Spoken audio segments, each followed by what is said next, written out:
2026 ஓணம் பண்டிகைக்காக 100க்கும் மேற்பட்ட சிறப்பு ரயில்கள் இயக்கப்படும் எனவும், அதற்கான அறிவிப்பு விரைவில் வெளியாகும் எனவும் மத்திய ரயில்வே துறை அமைச்சர் அஸ்வினி வைஷ்ணவ் தெரிவித்துள்ளார். கேரளா முழுவதும் பரவலாக கொண்டாடப்படும் ஓணம் பண்டிகையின் போது பயணம் செய்யும் பயணிகளின் நலனுக்காக ரயில்வே அமைச்சகம் விரைவில் 100க்கும் மேற்பட்ட சிறப்பு ரயில் சேவைகளை அறிவிக்கும் என்று தெரிவித்தார். கேரளா மக்கள் தங்கள் சொந்த ஊரை சென்றடைவதற்கான பயண தேவைகளை பூர்த்தி செய்வதில் அமைச்சகத்தின் தொடர்ச்சியான அர்ப்பணிப்பை இந்த முயற்சி பிரதிபலிக்கிறது என அமைச்சர் கூறினார்.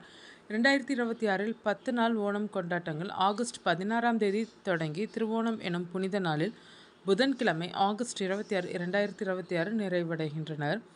மாதம் முழுவதும் கொண்டாட்டங்களும் சுற்றுலா தலங்களில் அதிக பொதுமக்கள் கூடுவார்கள். அதன்படி பயணிகளின் தேவை அதிகரிக்கும் என எதிர்பார்க்கப்படுவதால் ஓணம் பண்டிகை காலம் முழுவதும் சிறப்பு ரயில் சேவைகளை இயக்க திட்டமிடப்பட்டுள்ளது.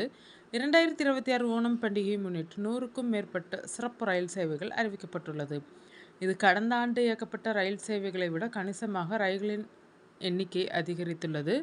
கேரளாவின் மிக முக்கியமான பண்டிகை காலங்களில் ஒன்றான ஓணத்தின் போது பயணிகளுக்கு பாதுகாப்பான, வசதியான மற்றும் சௌகரியமான பயணத்தை வழங்குவதில் ரயில்வே அமைச்சகத்தின் உறுதிப்பாட்டை இது மீண்டும் உறுதிப்படுத்துகிறது. கேரளாவில் ரயில்வே வலையமைப்பை மேம்படுத்துவதற்கான பிரதமரின் திட்டத்தின் தொலைநோக்கு பார்வை இது இணக்கமாக உள்ளது என தெரிவித்துள்ளார்.